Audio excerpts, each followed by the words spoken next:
on va attaquer. Peut-être que les autres vont nous rejoindre au fur et à mesure. Je pense que c'est l'esprit ONG qu'il faut mettre en avant, ce qu'on faisait avec un ami, avec le musée de Montparnasse, c'est une ONG qui permet... Ah, je me présente, je suis imprésentable. Si je suis là, c'est que j'ai un ami, on était ensemble à Aix-en-Provence, mais vous n'étiez pas né, c'est dans les années 70. Aix est ville ouverte au Saltimbanque. Et j'ai une carte maintenant, et je mets, j'en dis une correspondance du monde, j'ai une plateforme pour apprendre des autres, et grâce à... Et je mets ami du Parti communiste français. Voilà. C'est ça. Il est très modeste parce que non, il a terminé sa carrière au Quai d'Orsay où il dirigeait, à l'époque, ça s'appelait comment? J'ai jamais été candidat, la FA. J'ai jamais été candidat dans cette aventure. En fait, parce que c'était une autre. Il n'a pas été que le directeur du relais culturel d'Aix. Voilà. Non, il était. Ça s'appelle France comment maintenant? L'Institut français. L'Institut français. Voilà, moi j'ai été demandé par François Mitterrand, quand j'avais une mission sur le sud de l'Italie, qui aimait beaucoup l'Italie, il m'a demandé, après 6 ans et demi, il était venu une fois, que je dirige la fac qui s'appelle l'Institut français. J'ai dit non, je ne suis pas fait pour les institutions parisiennes. Je veux travailler avec les villes, avec des agents de la culture qui n'ont pas de responsabilité à l'international, donner des responsabilités aux artistes, pas seulement la promotion, mais des responsabilités. Et donc, les artistes que vous êtes, ben, vous avez un sens de la vie politique et de la vie de la société. Et donc, j'ai dit non, je ne suis pas fait pour ça. Et après, je vois son ministre des Affaires étrangères et il me dit, mais c'est pour ça qu'il nous... Et donc, pendant 9 ans, et nous avons fait une ONG, c'est-à-dire un club des villes, et c'est pour ça que le Parti communiste a été formidable à cette époque avec le département de Seine-Saint-Denis, avec des villes comme Jacques Ralite, avec la créativité, le rapport de la vie citoyenne, de la vie comme une ONG avec la vie artistique. Et à ce moment-là, les entreprises se sentent concernées. C'est pour ça que je parle du passé. Elles se sentent concernées parce qu'elles ont besoin aussi de ce rapport à la société.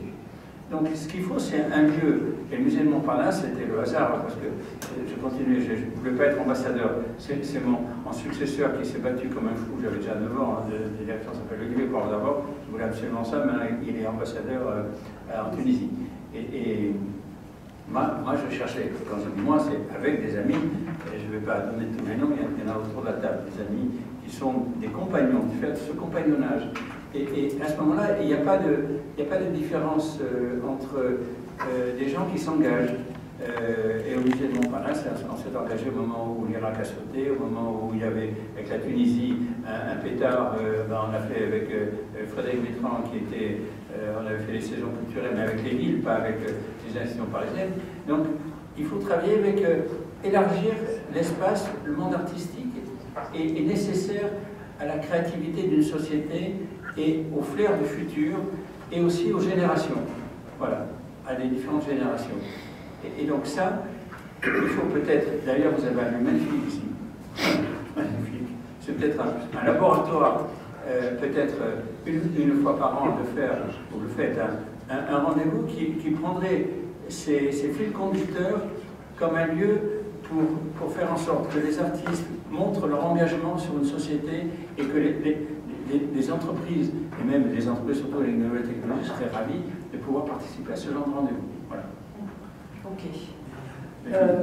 Entendu. Après, oui, il faut qu'on passe la parole à Julie, qui peut faire son intervention aussi. Alors, est-ce que tu veux parler d'un livre? Bon, je peux quand même rappeler pour ceux qui ne le sauraient pas que tu as fondé ta compagnie Les Compagnons de Jeu en 1993. Ensuite, tu as été directrice du théâtre de l'Aquarium, qui était pour nous une des premières un peu directrices femmes qu'on pouvait apercevoir dans ce panorama à l'époque. Et puis ensuite, tu as été propulsée à la tête du TNS, où tu es restée de 2008 à 2014. Et maintenant, tu es à nouveau en compagnie, et tu vas nous raconter un peu ce que tu as pu voir évoluer durant toutes ces années sur la question de la marchandisation, peut-être de tes productions, de ton page de production. Tu nous parles de ce que tu veux. À toi. Alors, j'ai pas marqué sur ma carte de visite amie du PC, mais je vais le faire. J'étais surtout une amie de Jacques Ralite, que je salue à travers vous, parce que nos discussions du dimanche matin me manquent terriblement. Et grâce à Jean-Pierre Wurtz et à Jean-Jacques Barret, je me réjouis d'avoir cette discussion du samedi matin avec vous. Donc, je vous ai amené, puisque je suis effectivement de la même école que les citations, non pas une citation, mais plus qu'une citation, une contribution écrite qui me sert de base à ces questions dont il s'agit. C'est une contribution qui a été faite par Jean-Loup Rivière à Brest le 1er novembre 1997 lors d'un premier colloque pour la refondation du théâtre public. Et j'ai pris une synthèse courte publiée dans Le Monde le 2 décembre 1997. Le texte intégral s'appelle « Gloire ou catastrophe » et la synthèse s'appelle « Inutile et glorieux théâtre ». Dans toute réflexion sur le théâtre public, un art qui ne peut fonctionner sans argent public et donc sans décision politique, il faut tenir compte de sa raison, qui n'est pas celle d'un agent de texture et de saveur, dans le tabac de la vie sociale. Les économistes, auxquels s'identifient souvent les politiques, les artistes aussi parfois, semblent avoir oublié la nature de cette raison et la leçon radicale de Georges Bataille, qui, il y a un demi-siècle dans La Part maudite, rendait compte de la nécessité d'une dépense improductive. Il est un des rares penseurs, peut-être le seul, à avoir affronté la nécessité de l'excès dans les sociétés humaines. Riche ou pauvre, chacun sait qu'il lui arrive de dépenser en pure perte, pour le plaisir. Un festin, une parure, une obole, bref, tout ce qui n'est pas indispensable à une vie décente. Passant en revue l'extraordinaire variété des formes de dépenses improductives, selon les époques et les lieux, Bataille montre que les sociétés n'échappent pas à la loi de l'excès. Il introduit une distinction entre les dépenses glorieuses, les rites, les fêtes, les spectacles, et les dépenses catastrophiques, les sacrifices, les guerres et les massacres. Le cas du théâtre est particulier. On voit bien que sa disparition n'affecterait en rien les bénéfices et les services que chacun est en droit d'attendre d'une bonne organisation de la vie en société. Il est inutile. En outre, il ne donne lieu à aucun accroissement patrimonial. Une représentation appartient temporairement à ceux qui en font temporairement l'expérience. On peut posséder le bâtiment où s'exerce le théâtre, ou l'entreprise qui le fait fonctionner, mais pas l'œuvre de théâtre qui est du temps où quelque chose a lieu. Or, cet objet, un temps où quelque chose a lieu, on ne peut ni se l'approprier, ni la conserver. Le conserver, pardon. Le théâtre est sans propriétaire et sans avenir. Est-il bien raisonnable de dépenser de l'argent et de l'argent public pour cela? Il est évident que la dépense théâtrale est une dépense somptuaire, un gaspillage. Nous sommes donc dans la position de demander à l'État de bien vouloir gaspiller. Il arrive qu'il ne s'en prive pas, mais c'est la plupart du temps sans le vouloir, et quand ce n'est pas sans le vouloir, c'est en le cachant. Dans notre société, on gaspille la plupart du temps comme l'écolier fume aux toilettes. Bataille parlait de gaspillage furtif. Il y en eut récemment une parfaite allégorie dans le cas de cet homme politique incarcéré qui continue à percevoir en prison ses frais de représentation. La dépense somptuaire s'exerçait au secret. Dissimuler le gaspillage, c'est lui faire une place sans reconnaître sa nécessité. Et ne pas le reconnaître, c'est être amené à ne pas choisir ces formes qui peuvent être, selon le mot de Bataille, glorieuses ou catastrophiques. Dans notre siècle et notre Occident, le gaspillage visible fut terriblement catastrophique. Guerre, massacre, holocauste. Aujourd'hui, le chômage massif est la forme moderne et douce du sacrifice humain. Les gaspillages glorieux n'ont pas manqué non plus. En France, tout ce qui s'est tramé autour de la culture en est le témoin. Des maisons de la culture aux grands travaux. Cependant, beaucoup l'ont remarqué, la dépense glorieuse s'est faite selon des modalités plutôt monarchiques, au sein même de la démocratie. Comment envisager la dépense glorieuse à l'âge démocratique? Cité par Bataille, Nietzsche disait, il y a plus d'un siècle, Les guerres sont les seuls stimulants de l'imagination maintenant que les extases et les terreurs du christianisme ont perdu leur vertu. La révolution sociale sera peut-être un événement plus grand encore, c'est pourquoi elle viendra, mais son succès sera moindre qu'on ne l'imagine. Si dans des pays proches, les extases et les terreurs de la religion sont encore vivaces, les guerres et la révolution sont en Occident des perspectives plutôt éloignées. Il faut donc trouver des parades à la paix. Les krachs boursiers, les destructions de fruits et légumes, les hécatombes de cheptel, dont je vois bien la nécessité économique ou sanitaire, sont-ils les seuls faits qui nous restent? Le théâtre n'est pas une solution alternative au krach ou à l'émeute, il en est la forme glorieuse. L'existence d'un théâtre public est la reconnaissance, par une société, de la nécessité d'une dépense improductive dont elle choisit la forme. Je ne veux pas dire que refuser la dépense théâtrale soit choisir l'émeute, mais je dis que de ne pas choisir la dépense glorieuse et faire place à la dépense catastrophique. C'est pourquoi est erronée l'idée de Villard, si souvent citée que le théâtre est un service public, au même titre que l'eau, le gaz et l'électricité. Elle est erronée car elle suppose que le théâtre obéit à la même nécessité que les conditions d'une vie décente. Ce mot de gloire, un peu grand siècle, un peu désuet, a-t-il encore un sens pour nous? Oui, si nous y entendons tout simplement ceci, c'est ce qu'il y a en moi de plus grand que moi et dont je me prévaux. Chez tout un chacun, il y a quelque chose de plus grand que soi, et dans toute société, quelque chose de plus grand qu'elle-même. Mais cette grandeur ne s'exprime pas d'elle-même, il faut un désir, une volonté, des circonstances. La gloire est un choix qui élève au-dessus de l'horizontalité des rapports intéressés. Longtemps, les hommes ont cru que mourir pour une cause était la seule occasion de gloire. L'art en est une autre, à la condition que l'utilité ne soit jamais ni son fondement, ni son dessein. Il s'agit là de vivre sans cause. La démocratie a tendance à penser que l'utile est du ressort du public, du collectif, et que l'inutile est du ressort du privé, de l'individuel.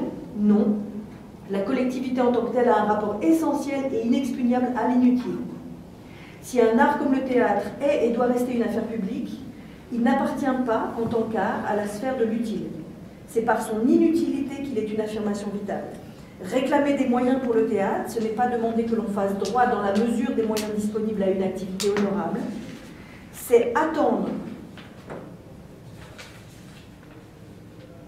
d'une société qu'elle dise à quelle hauteur elle situe sa capacité à prendre en compte la nature excessive qui est le propre de l'humanité. Le despotisme l'avait compris à sa manière, celle d'une grandeur souvent terrible.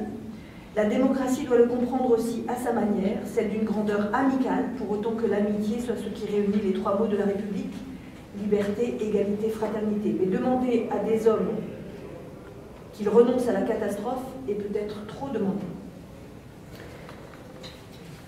Donc cette contribution m'amène à parler plus personnellement de ce que j'ai pu noter du travail de ce matin et des questions qui me préoccupent. Économie de la culture ou culture de l'économie. Depuis 1997, on observe, en ce qui me concerne depuis 1997, une déshérence de la terminologie. La terminologie change, les mots changent et ne cesse ces dernières années de se modifier encore.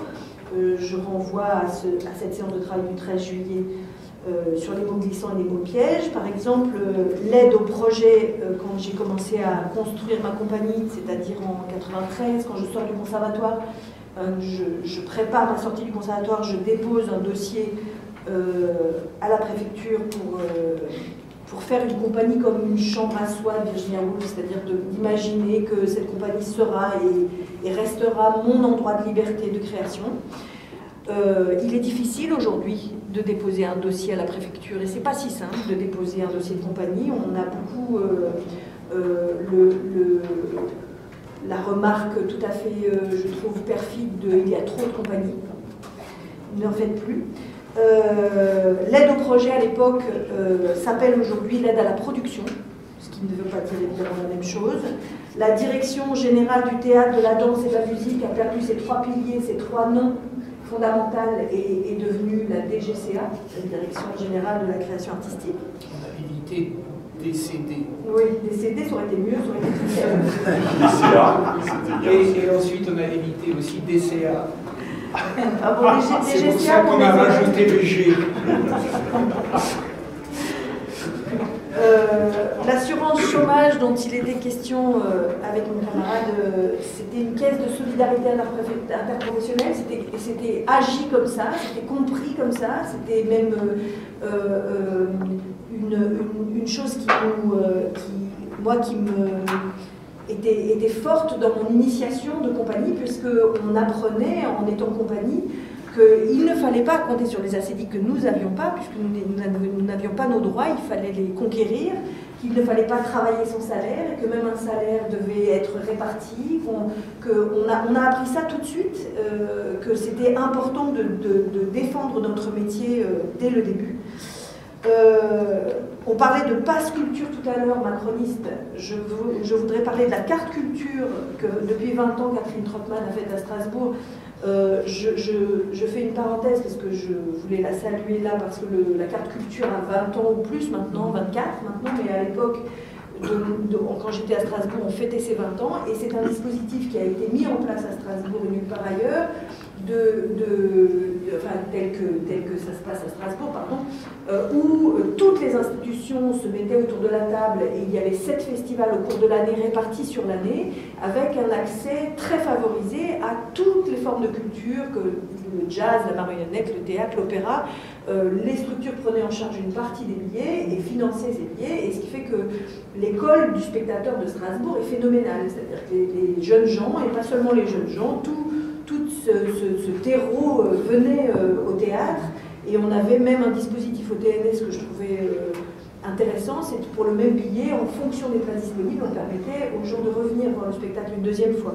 Donc ça, c'est une chose que j'ai découverte à Strasbourg, et qui est le contraire du pass culture de Macron. Donc moi, je n'ai jamais été subventionnée, figurez-vous. C'est une catastrophe de l'admettre, mais c'est comme ça. J'ai été subventionnée pour la première fois de ma vie en 2015, à la suite de mon débarquement du TNS.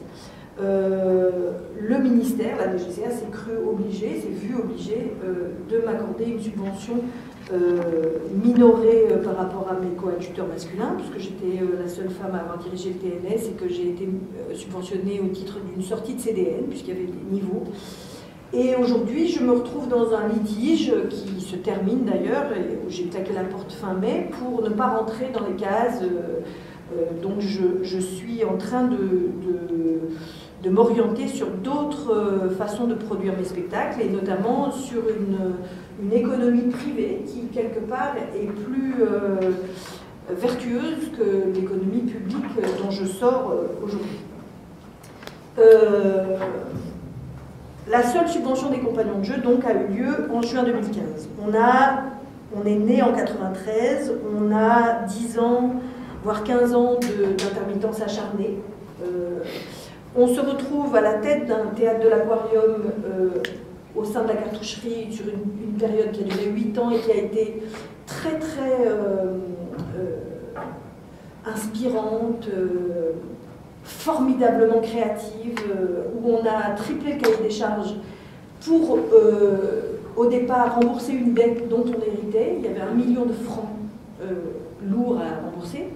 Et la subvention de l'Aquarium servait en grande partie à payer le loyer à la mairie de Paris. Donc le ministère de la Culture payait le loyer et la marge artistique était vraiment très très impactée. Donc il fallait rembourser cette dette dans un premier temps et augmenter cette marge artistique. Donc on a œuvré, travaillé pendant ces 8 années, et ça a été pour moi une période très très riche et exténuante aussi. Ce qui fait que quand, pour bonne gestion, parce que je ne pense pas que ce soit parce que j'étais une femme, quoique on me l'a dit, qu'on me propose d'aller au TNS, je n'étais pas candidate. Pour bonne gestion, on m'envoie au CASPI, au TNS, où je reste 7 ans, et où j'apprends à mes dépens à essayer de diriger le TNS comme je l'ai fait avec l'Aquarium, c'est-à-dire en ayant une vigilance sur l'emploi, à l'Aquarium je n'avais pas, j'avais que 5 permanents, au TNS c'est 100 permanents, 3 salles, une école, comme vous le savez, donc c'est beaucoup plus lourd. Mais on a travaillé dans le même sens, c'est-à-dire à essayer de rebâtir des liens entre tous au plateau, c'est-à-dire à l'essentiel de notre activité, et de trouver un mode de fonctionnement qui pouvait rester à l'équilibre, puisqu'à l'époque, on est en 2008, on est déjà impacté par des subventions en berne, et par la disparition des MNA, ce qu'on appelait les MNA pour les grosses structures publiques, dont les théâtres nationaux. Les 4 autres sont à Paris, le seul en région c'est le TNS. Les mesures d'ajustement national, c'était pour prévoir la renégociation salariale sur des grosses structures comme le TNS, où il y a 100 permanents. Au 1er janvier, il y avait à peu près 150 000 €, 200 000 € des fois, en renégociation salariale qui impactait la sub. Et donc il fallait absolument qu'on arrive à l'équilibre pour ne pas voir se résorber l'érosion tragique de la marge artistique. Il fallait faire 15 spectacles minimum par an, il fallait assurer, puisque c'était le seul théâtre national en région, une vraie disponibilité à l'Allemagne et aux pays européens autour, et un festival dont on m'a dit dans ma lettre de mission qui arrive à ce moment-là, qui n'existait pas à l'époque. Sarkozy a initié les lettres de mission. On reçoit une lettre de mission qui dicte ce qu'on a à faire avec des indicateurs déjà. À l'époque, le festival Jeune Première, qui s'appelait le Festival Première, qui était la jeune création européenne, qui pour moi était un fer de lance de la programmation du TNS, devient absente de cette lettre de mission, et le fait de se battre pour garder ce festival a été un des critères contre ma direction, j'imagine. Enfin, j'ai pas fait du tout ce qu'on m'a dit de faire, donc ça a été assez simple de me mettre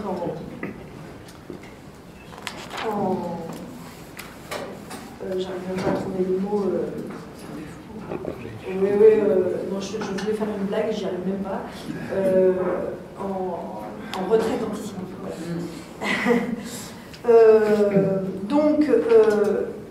Depuis 2008, on assiste à une érosion progressive et inéluctable de ces moyens publics pour la culture.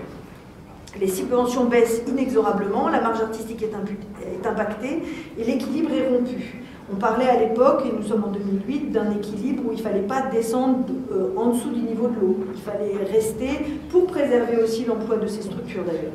J'ajoute qu'il n'y a pas eu pendant ces 7 ans au TNS un seul jour de grève et que je suis partie avec l'adhésion de mon personnel. Qui me demandait de ne pas partir, mais je n'ai pas réussi à tenir, la pression était trop forte et il a fallu que je démissionne forcée.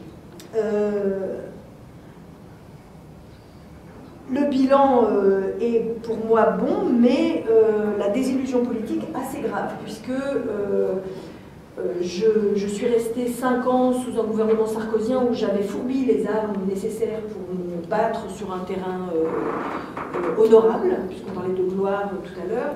Une petite anecdote aussi, au moment de Sarkozy, je suis convoquée au ministère rue de Valois et généralement il me convoquait toujours à 9h du matin, ce que je n'arrivais pas à comprendre puisque les autres étaient convoqués dans l'après-midi, et j'ai compris au final que c'était de l'usure déjà de mes nerfs qui ont fini par m'arracher, parce que être à 9h pour partir de Strasbourg, pour être 9h à Paris, pour des questions de gestion d'enfants par exemple, c'est compliqué.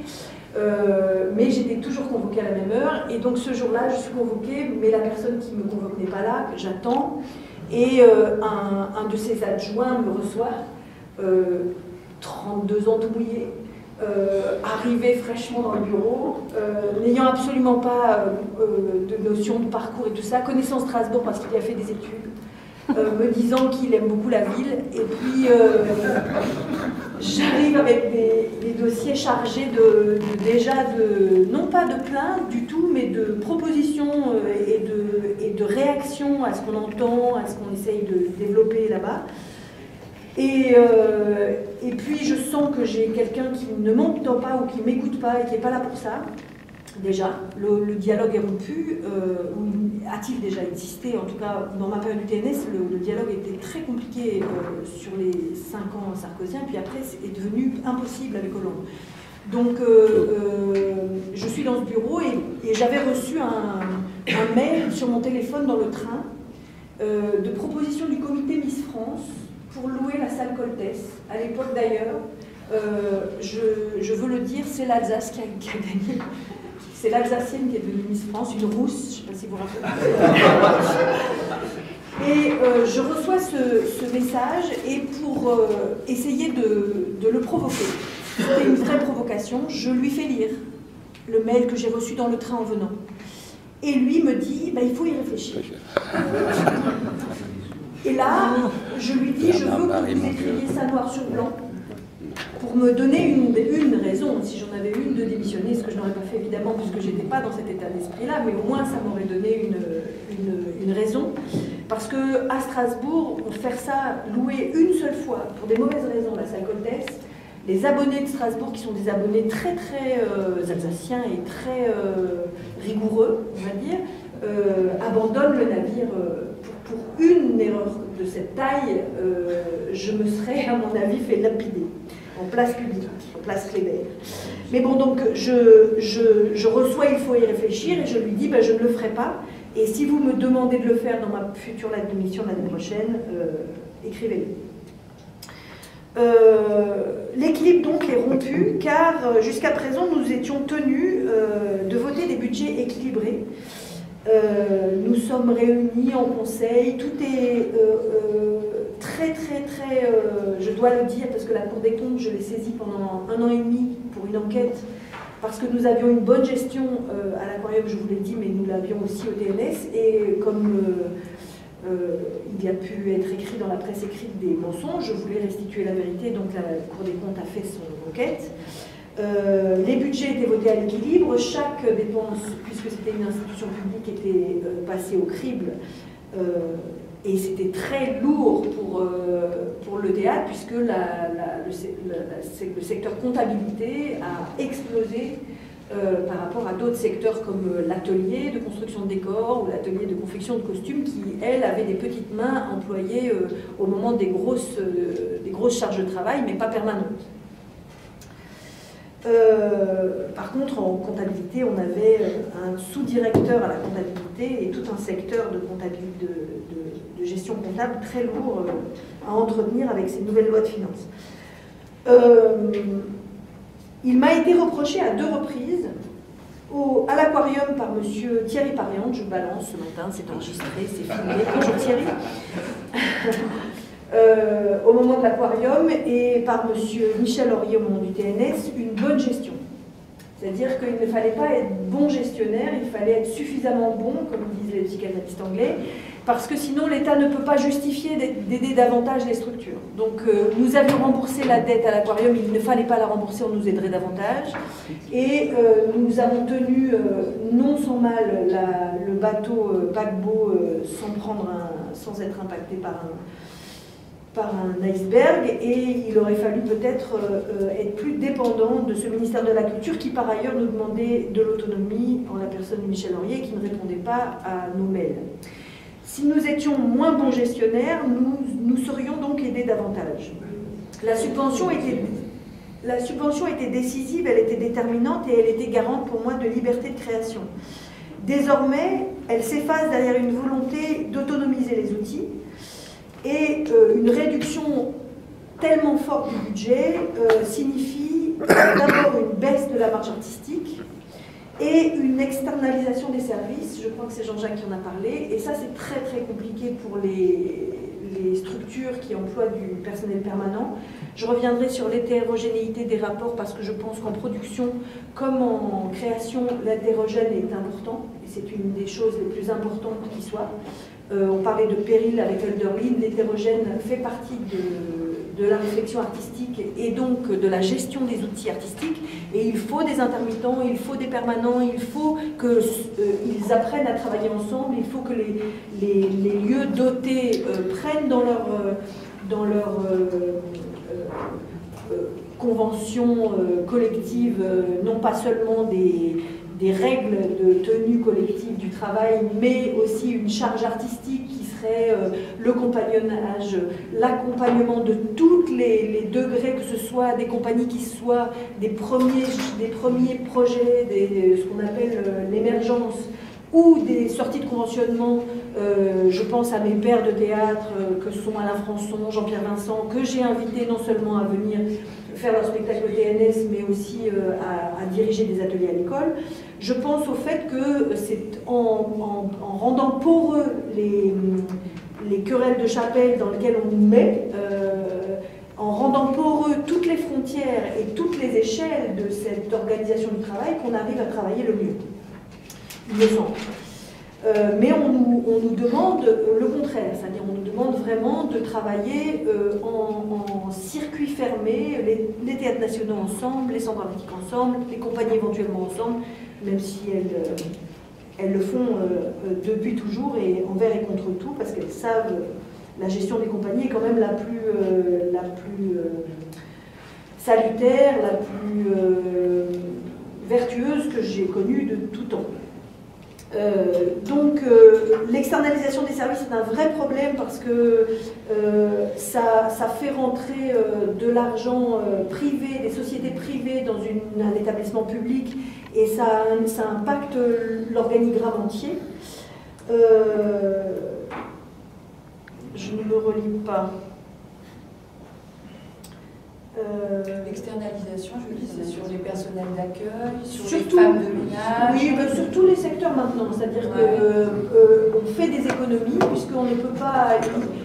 on nous demande de faire du bénéfice, d'activer le mécénat. On sait que le mécénat, ça a été une ligne forte de demande. Le mécénat, s'il n'y a pas de décision politique, le Louvre et la Comédie Française peuvent faire du mécénat, mais les autres outils de création ne sont pas des marques. Pour faire du mécénat, pour appréhender le mécénat, il faut être une marque. Et les outils de théâtre n'ont pas ambition à l'être.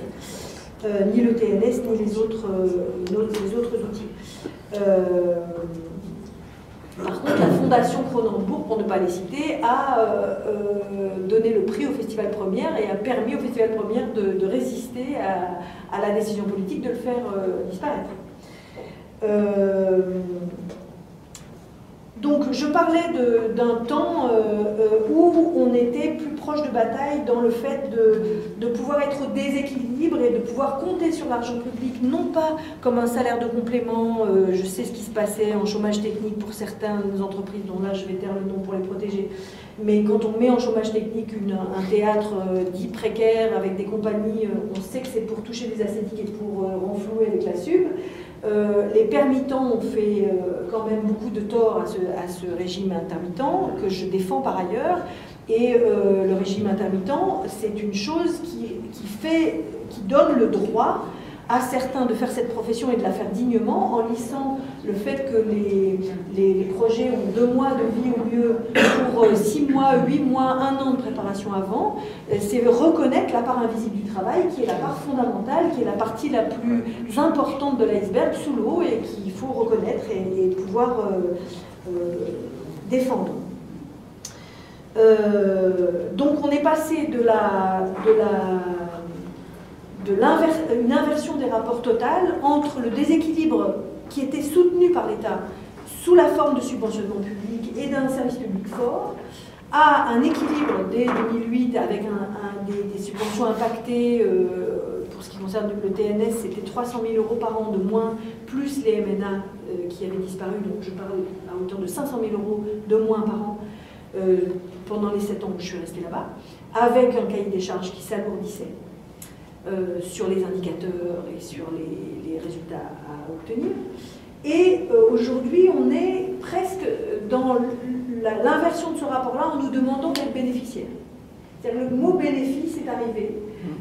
Les productions demandées par l'État ont toléré puis demandé presque des coproductions privées-publiques que moi d'ailleurs j'ai appelé de mes voeux, c'est-à-dire que j'y souscris d'une certaine manière si j'ai le choix du projet. En l'occurrence, c'était un projet de Françon au TNS avec l'Escure Marigny, une coproduction sur des règles de coproduction claires, 50%, 50%, s'il y a bénéfice et s'il y a déficit, on partage à 50%. C'était vraiment une chose basique, ce qui n'est pas le cas généralement quand on est en production privée. On sait que chaque partenaire apporte ses billes en fonction de ses reins solides, et que si ça s'appelle l'assurance chômage, ça nous renvoie à comment les assureurs assurent désormais. on n'assure pas de la même façon les pauvres et les riches, et les gens qui sont faibles, malades et ceux qui sont en pleine forme. On est passé donc de l'équilibre à une demande d'être autonome financièrement, d'être autofinanceur de nos propres projets à hauteur au mieux de 50%, voire plus. Autofinancé, c'est-à-dire ce qu'on faisait à l'aquarium, on était autofinancé à peu près à 75% dans notre activité. Le problème endémique de l'aquarium à l'époque était on ouvre la porte pour y faire du théâtre, on creuse un déficit, puisqu'on n'est pas à l'équilibre au niveau de la structure. Donc moi, cette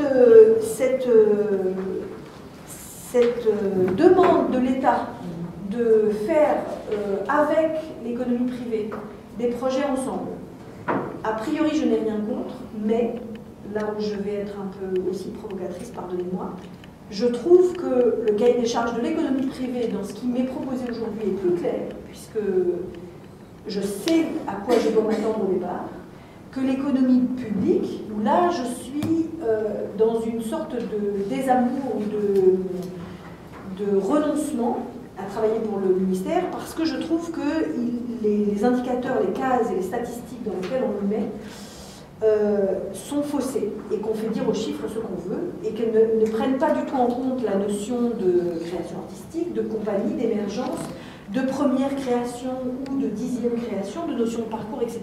Tout ça est effacé au regard de lectures chiffrées. Et ça, c'est un vrai gros problème pour l'expertise qu'ils font des compagnies en particulier et des théâtres aussi.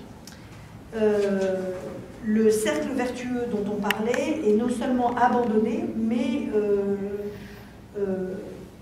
est quelque part contrarié par cette volonté de demander aux structures de s'autofinancer et d'être bénéficiaires.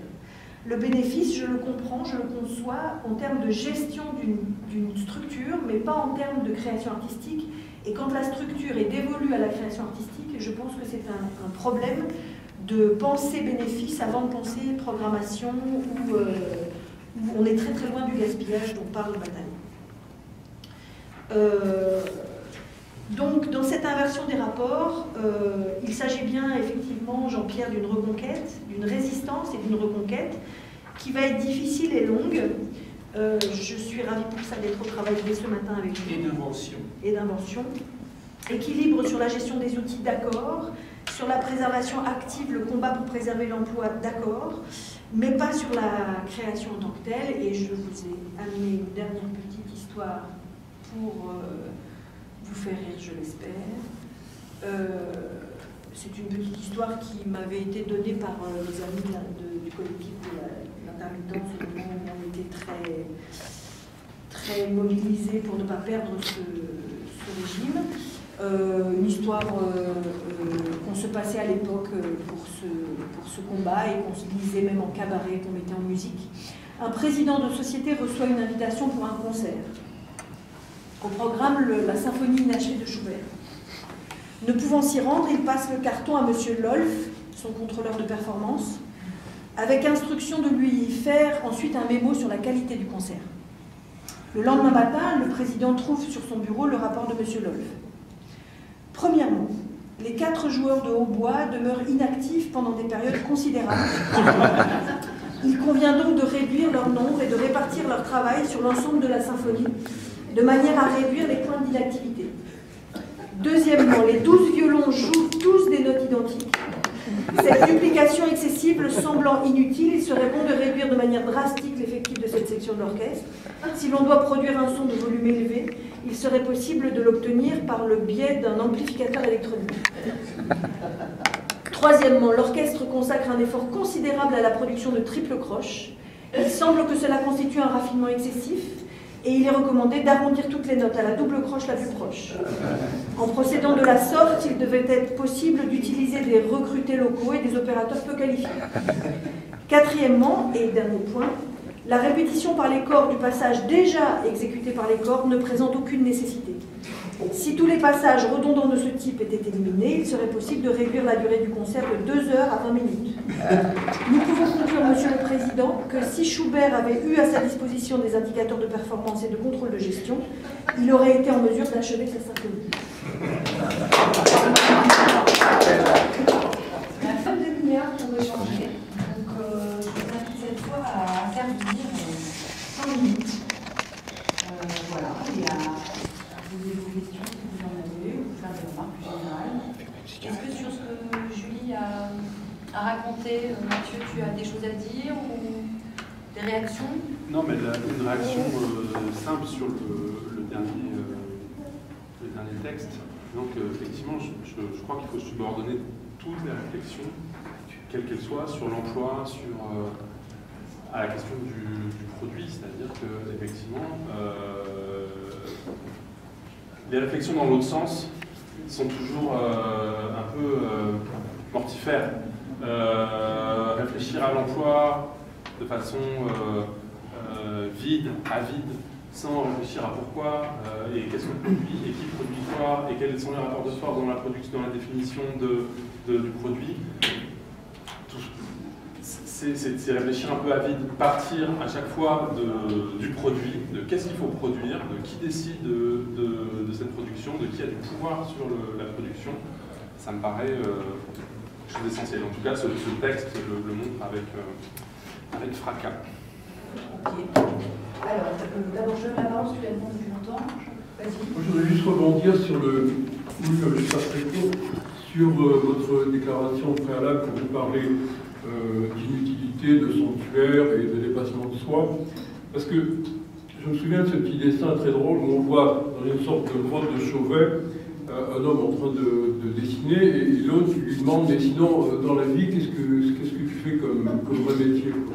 Parce que si on ne part pas de là, on ne donne pas à la culture et aux arts la place qu'on doit lui donner. Je ne sais pas, enfin Hegel disait que l'histoire de l'humanité, c'est l'histoire de la lutte pour le prestige. Ça rejoint le côté sanctuaire, c'est-à-dire que bien au-delà de la nécessité de la survie, il y a toujours eu cet impératif de donner du sens. Le philosophe comme Cassirer explique bien ça, c'est-à-dire qu'avant tout, l'homme essaie de donner du sens à ce qui lui arrive dans le monde. Et ce sens, il a commencé à le donner très très tôt, à l'époque des cueilleurs-chasseurs, enfin c'était avant même la révolution du néolithique. Donc si on ne prend pas la mesure de tout ça, quand même quand Kant explique que dans sa troisième critique que finalement la seule manière de concilier liberté et nécessité, c'est le modèle de l'artiste, c'est-à-dire que là on a affaire à une liberté, une pure liberté si on peut dire, mais qui s'inscrit dans la matière, qui s'inscrit dans les mots, qui s'inscrit donc dans une nécessité sociale. Et donc la figure de l'artiste, pour Kant, c'est justement la figure de cette liberté incarnée dans la société. Et bon, si on ne prend pas la mesure de tout ça, je pense on risque toujours de placer la culture et les arts un peu à la marge de notre réflexion sur l'économie. Donc écarter avant tout, évidemment, tout économisme et revenir à l'essentiel, c'est-à-dire que qu'est-ce qui fait l'humanité, qu'est-ce qui fait société, c'est ce besoin qui était au départ un besoin de religiosité, finalement, c'est-à-dire de dépassement de soi, de comprendre ce qui nous arrive, et d'essayer justement, y compris de conjurer les peurs en inscrivant notre liberté par des destins, des choses comme ça. Il y a un côté magique au départ, et puis ça devient autre chose. Mais ce qu'on peut dire pour actualiser un peu plus la démarche artistique, c'est qu'on peut dire aujourd'hui que ça peut être même la figure du travail de demain. Le travail de l'artiste, du créateur, c'est la figure même de ce que pourrait devenir un travail désaliéné, un travail qui soit vraiment une manière de prendre conscience de soi, de prendre conscience de toute cette dimension humaine. Voilà, donc si on ne prend pas cette dimension, si on ne donne pas à la culture et aux arts au départ cette importance, on ne pourra jamais se défendre contre l'économisme. Je suis tout à fait d'accord avec vous, mais si j'ai fait appel à bataille par le travail que Jean-Louis Rivière avait fait à ce moment-là, dans ce colloque-là, c'est parce que pour moi, ça faisait écho à une sorte d'intitulé de dire est-ce qu'on réfléchit sur l'économie de la culture, au sein même de l'économie générale, parce que pourquoi dissocier? Je suis tout à fait d'accord avec vous de faire une place 1%, qu'est-ce que ça veut dire du budget national, 2%, qu'est-ce que ça veut dire aussi? C'est pas la question, mais là on a basculé dans une culture de l'économie. C'est-à-dire qu'on n'est plus du tout dans l'économie de la culture. Oui, moi, l'inversion de rapport, et qui était mon préambule, comme vous l'avez dit, c'est que je note une chose totalement inversée par rapport à ce qui m'a fondé en 93 quand je dépose mon dossier à la préfecture de police et dont j'ai juste un numéro pour pouvoir aller chercher les financements pour faire ma première création. Marie-Jo? Alors, moi j'avais des questions, Joubert. Quand j'entends parler Julie, je ne peux pas m'empêcher de me remémorer tout ce que me disent de plus en plus de directeurs et directrices des CDL aujourd'hui qui sont extrêmement sous pression, qui sont exempts, donc annonce sans cesse les cahiers des charges, et qui se trouvent à devoir non pas choisir, mais à se poser une question, alors est-ce qu'elle est légitime ou pas, puisque la marge artistique est sans arrêt minorée, qu'est-ce qu'on fait du reste? Le reste, c'est les permanents, c'est les murs. Voilà. Alors, est-ce que c'est dû à la pression? Est-ce que si on change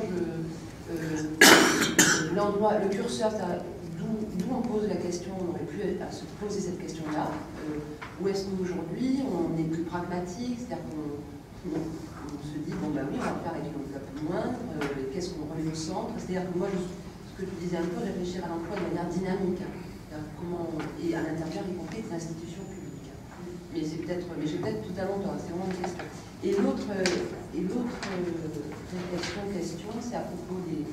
Tu évoquais l'exemple de coproduction avec Marigny, donc une sorte de partenariat privé-public. Bon, on voit ce que ça a pu donner du côté de la santé, du côté de la justice, bref. Bon. Là, c'est très spécifique, on parle de coproduction. Or, moi, je vois par exemple, un théâtre comme le Théâtre de la Porte Saint-Martin, qui accueille maintenant des productions publiques, entièrement financées par le service public.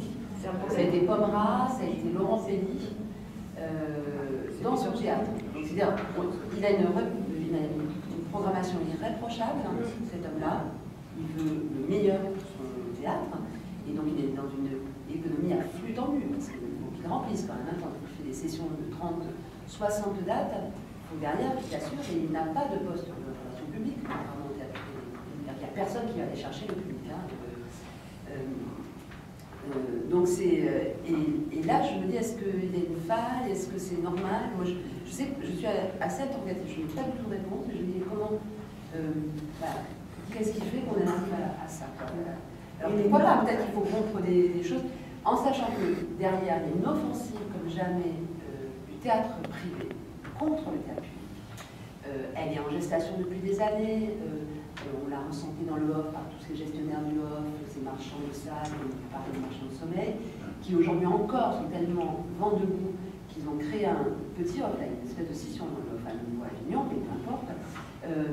Mais tout ça converge avec l'attitude des patrons des théâtres privés parisiens qui réclament corps et à cri des subventions publiques parce que il faut du bien, c'est du versement.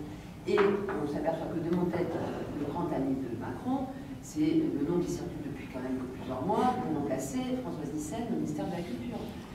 Donc c'est très... Voilà, il y a des choses comme ça qui sont inquiétantes. Donc, et en face, on n'a pas trop de réponse. Enfin, on est un petit peu... Voilà, on prend des coups, ça revient tout... On est encore sur les défensifs. Donc comment on invente, comment on redynamise. Alors par contre, c'est une question... C'est très inquiétant. Pardon, c'est là que je suis âgée de service d'études Je donne la parole juste avant et après toi. Ça marche? Tu voulais parler? Oui, oui. Vas-y. Je prends dans l'ordre, pardon. Régis Lagos, je suis auteur et comédien. Ce que tu disais sur le off, ça a fait long feu, en fait, ça a duré 3 jours. C'est un ballon d'essai? Oui, c'est un ballon d'essai, mais absolument ridicule. Sur la baisse des... camarades, là, sur la baisse des... qu'on n'a pas à se mêler, enfin, je veux dire, qu'on n'a pas à quantifier ce qu'est une création, enfin, je veux dire, c'est le besoin de sens, mais... Et ce que tu disais, Julie, sur les baisses des subventions, est-ce qu'il ne faudrait pas ne pas avoir honte de cet économisme, puisque maintenant on est dans cette culture-là, on n'a pas à avoir honte et dire qu'il y a des choses qui sont c'est matériel, c'est un artiste, ça coûte autant, etc. Et de ne pas avoir honte de ça, et justement de répondre à ce que ces baisses que tu as connues de crédit, enfin, on a tous parlé, évidemment, ça a aussi correspondu non pas à une volonté de baisser des coûts, mais aussi la question des recettes, c'est-à-dire que la question des recettes, parce qu'on parle, alors là c'est de manière un économisme beaucoup plus large, c'est que des choses, il faut baisser les coûts, enfin il faut baisser les subventions, baisser les coûts, alors qu'en fait on oublie, c'est parce que des recettes ne viennent plus, et de dire que ce qui se passe en ce moment, c'est que depuis 10 ans ou 20 ans, je crois qu'on est à peu près à 100 milliards de pertes de budget, que si on décide de baisser les crédits à la culture et d'autres crédits sociaux et culturels, c'est parce qu'il n'y a plus de recettes. Enfin, c'est-à-dire que l'État a abandonné. Là, ce qu'on voit aux plus riches, voilà, il y a eu 7 milliards d'euros qui ont été donnés aux.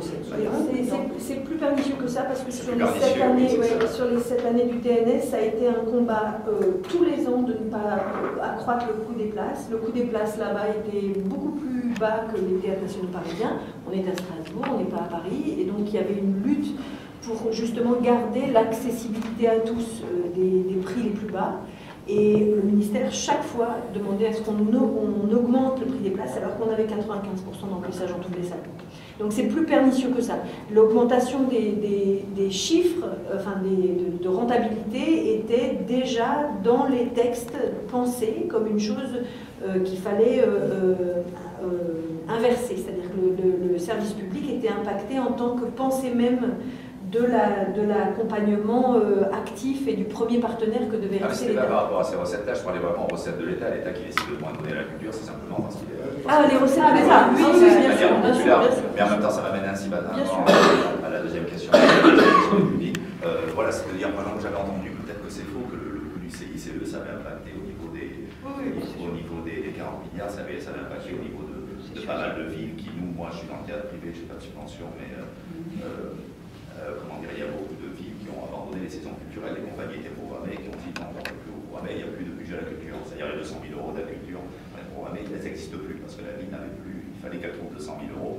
Le maire devait trouver 200 000 euros. Tu parles des emplois aidés, là? Comment? Non, je parle aussi. Voilà. Des dotations. Non, il paraît que ça coûte. Non, mais peut-être c'est une erreur économique, Jean-Jacques le dira. Ça coûte à peu près, je sais pas, 30-40 milliards d'euros par an, CICE, qu'il a fallu faire des économies. Et que ces économies ont été impactées essentiellement sur la culture. Et qu'une ville à qui le maire il doit faire 200 000 euros d'économie, il y a des villes qui ne sont pas posé la question, qui ont dit on supprime les 200 000 euros à la culture. Et donc toute la saison de programmation des compagnies privées, qui vivent que de ça, on vit que de sessions, ça a été. Parce qu'il y a un petit paradoxe aussi, quand tu dis fonctionner sur une économie privée, c'est strictement la vérité, à ceci près que votre marché, il est abondé par les collectivités. Oui. De l'argent. Et là, oui, je voudrais dire que c'est en fait ce glissement-là dont on voit les résultats au sens comptable aujourd'hui. Leïla Kukierman, j'étais directrice de théâtre de ville à Ivry-sur-Seine. En fait, moi ce qui me stupéfie, c'est que c'est un glissement très progressif. C'est un glissement très très ancien. Je me souviens de la fiscalisation des associations, c'est-à-dire de ce moment où on devient des entreprises et où la profession s'est pas extraordinairement mobilisée quand même. Donc je voudrais quand même aussi revenir sur nos propres responsabilités là-dedans et les pointer dans l'acceptation de tous ces phénomènes qui ont été successifs, comme ne plus parler de subventions, donc, on sait, mais et qui fait confusion, puisque après on parle de recettes, on ne sait plus si c'est les subventions, si c'est les recettes propres, et qui nous amène à des indicateurs, des évaluations, mais qui sont, mais dont nous sommes très imprégnés. Nous sommes imprégnés, nous, communistes, de ce terme de offre et demande, par exemple, de l'offre culturelle et de la demande culturelle, qui est directement, pour moi, issu du marché, enfin d'un vocabulaire du marché. Comme on a accepté le terme de rentabilité sociale. Enfin voilà, quoi, je veux dire, et tout ce glissement-là, historique, il faut qu'on soit en mesure d'en faire l'analyse, aussi bien les professionnels que les politiques. Et quand, au bout du compte, effectivement, il apparaît que les professionnels acceptent désormais de parler de mécénat, de parler, enfin, je veux dire que c'est rentré y compris dans un vécu, enfin, dans un quotidien à assumer, et à dire, comme vous venez de le dire, que finalement il faut l'accepter, ben non, il ne faut pas l'accepter. Enfin, moi je pense qu'on a un travail à faire, à refuser d'être sur le terrain de l'ennemi, là où se situe l'ennemi qui est pour moi le marché, enfin directement le marché. Et donc, oui, on peut parler d'économie de la culture dans le sens noble du terme de l'économie, c'est-à-dire les échanges, mais tant que c'est en termes de marché, comme ça s'est prononcé depuis et accentué, j'ai pas envie de parler d'économie de la culture, de ce vocabulaire-là, économie même qui a été transmutée par le capital. Voilà.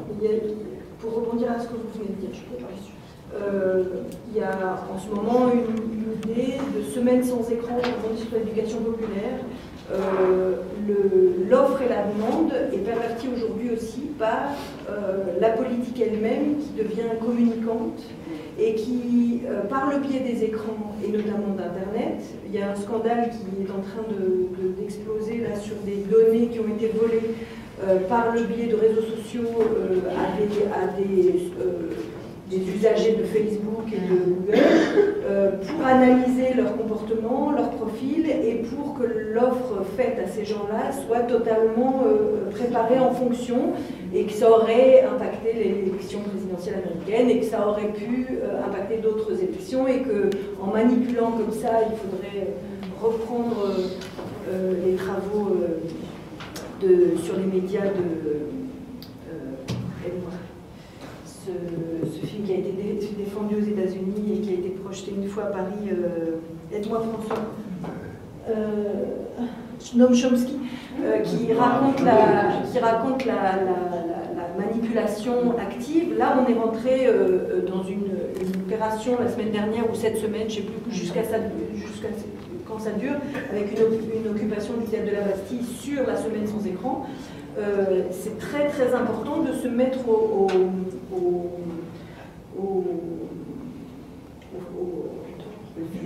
beaucoup plus vigilant que je ne le suis moi-même sur les chiffres, les enquêtes qui sont faites à ce sujet-là, parce que je ne suis pas moi sur les réseaux sociaux et je fais partie d'une minorité.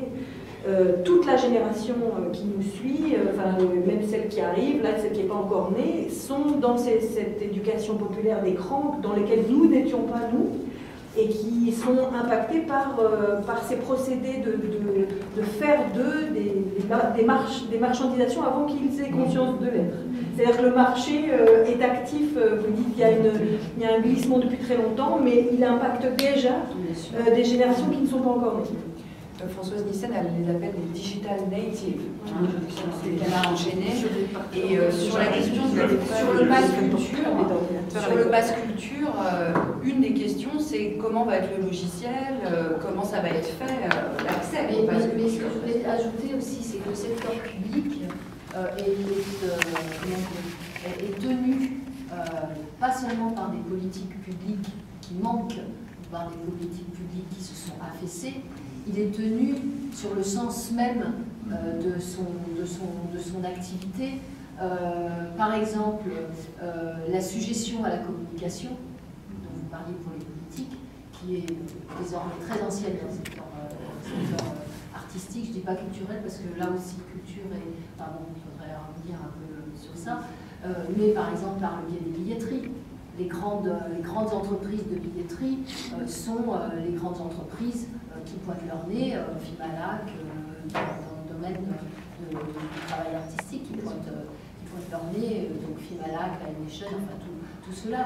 Et le secteur public du théâtre n'a pas été vigilant non plus, je voudrais quand même, sur la marchandisation par exemple dans le domaine de la musique, parce que ça arrive par ce biais-là, et ça, de toute façon, ça va toucher à une échelle la dimension secteur public du théâtre. Là aussi, ça n'a pas été travaillé. Enfin, voilà, on a dit, allez, ça c'est les musiques. Allez, on peut les abandonner, les artistes de la musique, au marché, parce que le théâtre, de toute façon, ne sera jamais rentable. Et au nom de ça, on a oublié aussi ce qui est rentable et ce qui pervertit le sens, y compris dans la création théâtrale.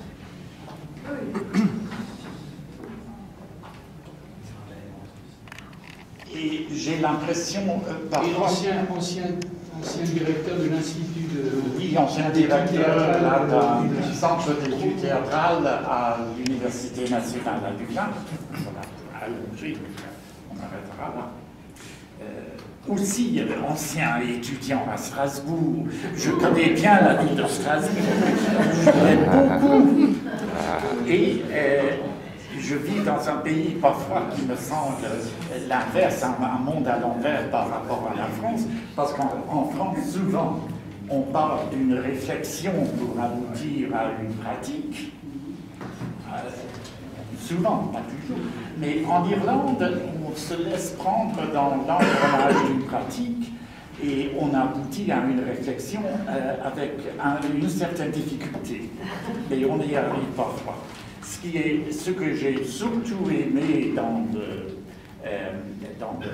la communication de Julie, c'était le fait que c'était un témoignage qui partait d'une pratique et le fait que votre mentalité, les valeurs que vous représentez, c'était très clair, que ça puisse survivre, s'exprimer et s'affirmer dans une institution de la dimension du Théâtre national de Strasbourg. Je trouve, même si ça n'a duré que 6 ans, je trouve ça rassurant, dans un sens. Et ce qui s'est passé en Irlande, ce qui se passe encore en Irlande depuis, comme on a dit, depuis une quinzaine d'années, depuis 20 ans, c'est quand même aussi les institutions culturelles et éducatives ont tendance à se restructurer sur le modèle de l'entreprise, de corporatisation, comme on dit en anglais, je ne sais pas si on dit ça en français, mais et d'autre part, on est envahi, et c'est les deux axes que vous avez tellement bien éclairés dans la discussion, on est envahi par le fonctionnement du marché. Alors, les deux choses, le fait que les institutions culturelles et éducatives se restructurent de cette manière et qu'on est pris dans des valeurs de marché dans la pratique, c'est dans les deux cas un langage qui s'impose et dont on ne sort pas. Et je crois que Julie a donné des exemples très précis et clairs de la façon dont on est pris dans un langage qui ne permet pas d'exister autrement que dans l'engrenage de ce langage.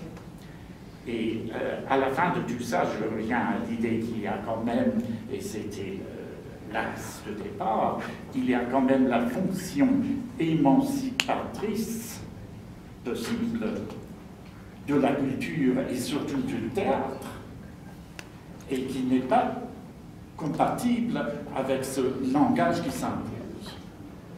Et je me demande si, ou dans quelle mesure, dans une certaine mesure, le théâtre, je pense qu'il y a les autres formes de culture, et que le théâtre ne serait pas par la force des choses situé dans la marge. Et la formule n'est pas de moi, et je termine là-dessus parce que la formule remonte à la fin des années 60 ou 70 et qui est d'Ariane Mnouchkine, qui s'est établie dans une marge qui est devenue un centre.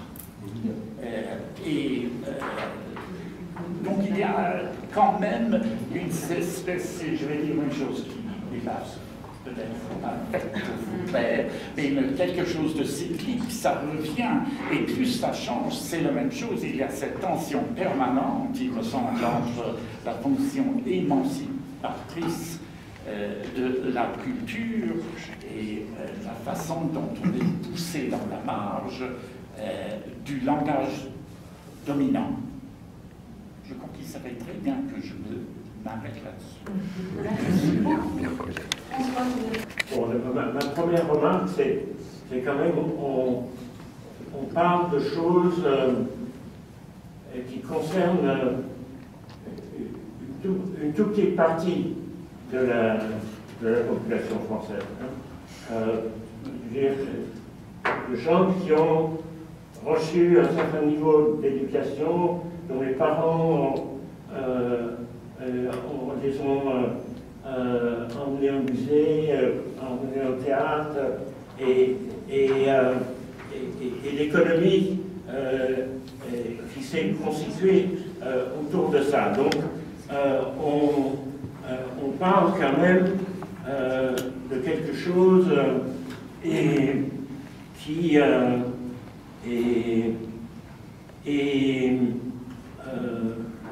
enfin, la France est déjà étonnante et que cette couche ait eu, pour des raisons politiques, autant de poids, ait eu un ministère, ait eu des gens comme Malraux. C'est tout à fait spécial parmi donc cette dimension-là.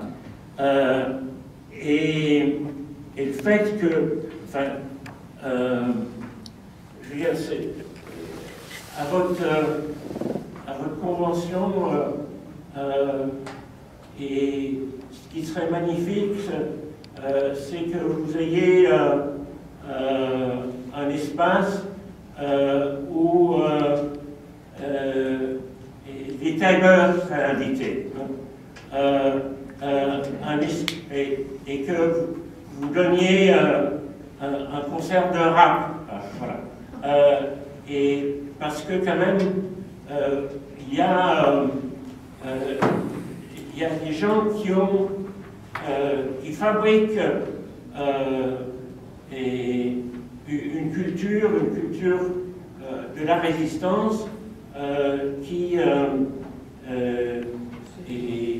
mérite d'être reconnue, et je ne vois pas dans le combat social qu'on aille très très loin, et si on ne trouve pas des façons de faire alliance avec des gens comme ça. Parce que à la fête de l'humanité, les tailleurs sont invités et les joueurs de droite aussi. Bon. Alors, et Julie a utilisé a parlé de 1993, son premier dépôt de dossier. Et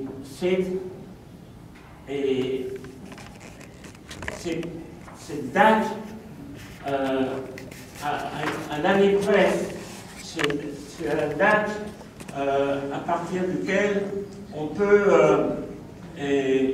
dater une transformation très profonde dans le capitalisme mondial, c'est-à-dire la formation d'une accumulation financière pour elle-même et une masse d'argent qui ne s'intéresse qu'à gagner des intérêts au travers de prêts ou des dividendes à travers d'actions, et qui prend de plus en plus du poids. C'est le moment où ce qu'on appelle l'investissement productif recule plutôt un tout petit peu différent, dans l'ensemble des pays. Et donc, on est face quand même à des processus mondiaux. Et le plus important de ces processus, c'est que, et même suivant Boltanski, et même en marchant, disant toujours plus de choses, et ça mène pas très loin. Hein. L'enjeu, c'est, pour le capitalisme, de vendre à des gens qui ont un peu de revenus, ou qui peuvent un peu s'endetter, des choses dont ils n'ont pas besoin. Hein. Je veux dire, la notion clé et c'est valeur d'usage et valeur d'échange, et il y a que la valeur d'échange qui intéresse le capital, c'est le premier chapitre du capital, qui est la clé de tout. Et donc, là, on est dans une société où, enfin, à un moment du capitalisme, où ce qui compte, c'est persuader et des gens qui, que telle ou telle chose dont ils ont 10 exemplaires sous des formes différentes, il leur faut cet 11e. Que ce qu'ils ont, ils le jettent pour acheter. Et dans ce dispositif-là, la télévision, les médias, et donc le type de culture, parce que c'est aussi un type de culture, de culture et de la consommation de masse, et c'est une variante de culture. Et tout ça s'accompagne quand même au niveau du personnel politique, d'un président qui se vante de ne pas avoir lu la presse de Clèves, etc. Et de gens qui ont un niveau de culture. Donc on est quand même face à quelque chose où effectivement il faut rien lâcher, hein, et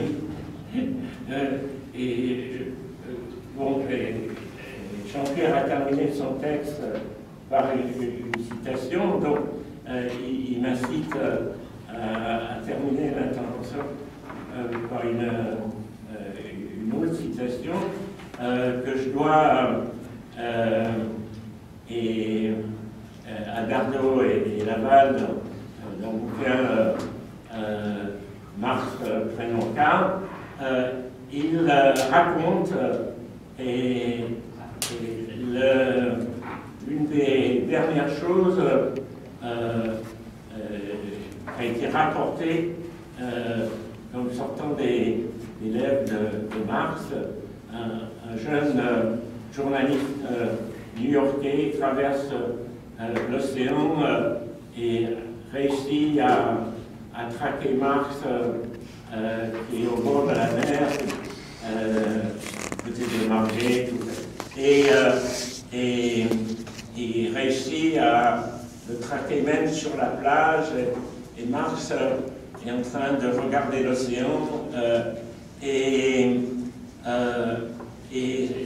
le jeune journaliste essaye absolument de lui faire dire quelque chose. En gros, il veut un scoop, et il le pousse, et il demande à Marx qu'est-ce qu'est la vérité? Où est la vérité? Et Marx lui répond, la seule vérité, c'est la lutte. Merci. Est-ce que tu veux conclure après ça ou est-ce que c'est pas une très bonne conclusion qui nous a amené jusqu'à 12h58? Vous m'avez donné un rôle de synthèse à la fin. Comment c'est d'accord, mais on se revoit cet après-midi. Voilà, mais je vais quand même dire trois choses, parce que je sais qu'il y en a beaucoup qui ne viendront pas cet après-midi. Il y en a d'autres qui n'étaient pas là ce matin qui viendront cet après-midi. Voilà. Je veux dire juste trois choses. D'abord, je pense que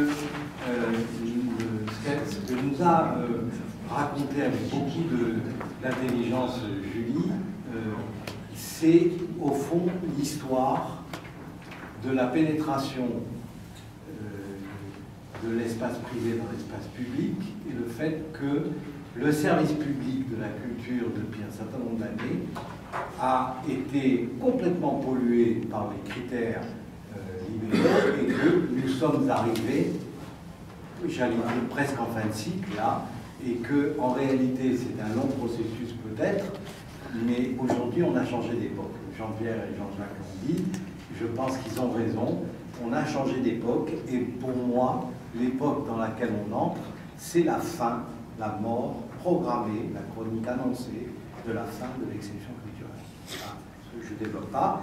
Deuxième chose, peut-être sur laquelle je reviendrai tout à l'heure, effectivement, dans la synthèse que vous m'avez confiée, c'est que tant qu'on considérera, et c'est ce qui est en train de se passer aujourd'hui, que l'art et la culture, c'est une catégorie de l'action publique parmi d'autres, ce qui n'était pas, par exemple, le cas de Gaulle, ce n'était pas le cas à la Libération.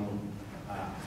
Tant qu'on ne considérera pas que la culture, ce n'est pas une catégorie de l'action publique, c'est ce qui donne le sens à la totalité de l'action publique, on ne se sortira pas de la situation dans laquelle on est, sauf que je veux dire une chose, c'est que remettre l'art, c'est un troisième, et je m'arrête, mais j'en dirai un petit peu plus sans doute en fin d'après-midi, remettre l'art et la culture au cœur des politiques tout court et des politiques publiques en particulier, cela suppose que les politiques tout court soient émancipatrices. Parce que je ne vois pas comment aujourd'hui la politique menée, ce qu'on a appelé le passage, on est passé d'une économie de la culture à une culture de l'économie. Je ne vois pas pourquoi, dans une société où triomphe la recherche, la financiarisation, la recherche maximum des taux de profit, etc., je ne vois pas pourquoi l'art et la culture seraient protégés, même à la marge. Voilà. Je pense que si on veut les remettre au cœur des politiques, il faut que les politiques elles-mêmes changent. Il faut qu'elles prennent une autre voie que la voie macronienne. Merci beaucoup. Alors, ton esprit de synthèse, il reste 2 interventions. 2 minutes. Non, vous inquiétez pas. C'est moi qui ai réparti la parole, il reste 2 interventions. Vous parlez. Merci. 2 minutes. Il y a 3 repères. Un, aujourd'hui, c'est la diversité qu'il y a en France. Je pourrais parler des heures entières, et qui n'est pas présente dans nos discussions. Diversité des origines, diversité des situations qui y développent. Deuxièmement, c'est la force des territoires. Aujourd'hui, ce n'est pas la centralité, c'est les territoires. Quand on était avec Monroy à Lille, et quand on est avec, etc. Je ne veux pas rentrer dans les détails. La force des territoires. Troisième chose, c'est le nomadisme dans tous les sens. Tous les jeunes aujourd'hui, ils ont besoin d'aller ailleurs. Et l'ailleurs vient ici. Donc on n'a pas la même France. Et je salue Paul Puyot, avec qui, dès que je suis nommé à la fin, il m'appelle tout de suite en disant « Jean, accompagne-moi avec la Chine ». Et qui fait au Festival d'Avignon un formidable rapport avec les artistes chinois. Donc ces mondes-là, ces potentiels du futur, c'est la jeunesse d'aujourd'hui et c'est le futur qui est à nos côtés. Et nous, on ne sait pas le gérer, je dis nous, pas vous, mais le pouvoir, la ministère de la Culture ne sait pas le gérer. Et j'ai fait un calcul de nombre de bénévoles dans ces diversités qui travaillent dans les événements. Il y en a 8 millions en France. Eh bien, il n'y a aucun respect de cette ONG à l'intérieur du ministère de la Culture. Merci. Jean-Marc, tu voulais un petit mot ou pas? Non, cet après-midi. Non, je ne sais pas. Ok, vas-y. Moi, je vais préparer le bar, mais j'enregistre. Marc Morel, je suis écrivain. Et je fais partie du collectif Culture du PC. Deux mots. Je voudrais souligner la force d'un texte, du texte, et la force d'une pensée incarnée. Et je pense que ce qu'on a entendu aujourd'hui, grâce à Julie, c'est déjà en soi un acte de résistance. Et je pense que c'est très important de le dire, parce que c'est à cet étiage-là qu'il faut poser les choses. Et que l'abstraction n'est pas là où l'on croit, que le concret n'est pas forcément la tyrannie du concret, la tyrannie des chiffres et du temps immédiat est quelque chose d'extrêmement pernicieux et d'extrêmement dangereux. Et effectivement, je suis totalement d'accord avec ce que vous avez dit, c'est-à-dire qu'on est entièrement contaminé par ça, ne serait-ce que dans les mots qu'on emploie. Et je crois que c'était très important de poser cette chose-là. La deuxième chose que je voudrais dire aussi, une chose qu'a dit Julie, que je crois très importante, c'est l'hétérogénéité. C'est-à-dire cette porosité, ce mélange de monde et de sensibilité et de désirs différents, et pas seulement de classe. Et cette hétérogénéité, elle fait miroir avec l'étrangeté que l'on porte en soi. Et je pense que c'est ça qui est la part d'universel, et la part que chacun a, qui est une part extrêmement intime, et en même temps, qui est la part du collectif. Et si on veut retrouver du collectif, je crois que c'est là qu'on peut le retrouver. Bon, j'aurais plein d'autres choses à dire, notamment une question, moi, que je me pose sur l'autonomie de la liberté de création dans un système économique. Je vais aussi y aller de ma citation, donc je vais citer Marx. Les conditions de production déterminent la nature de l'objet produit. Donc ça veut dire qu'un artiste, même s'il se dit qu'il a une marge de création et d'autonomie, à partir du moment où il est inscrit dans un système global économique et de société, forcément, il intègre les normes du marché avant de créer. Et ça, je crois que c'est quelque chose qui est très important. Et dernière chose, et après, je promets, je m'arrête, je suis en désaccord total, c'est dommage, il est parti, avec ce qu'a dit Jean-Jacques au tout début, quand il dit le ministère ne fait rien, etc., on n'a pas de vision, etc. Je suis totalement en désaccord avec ça. Je crois qu'il y a une vision extrêmement précise.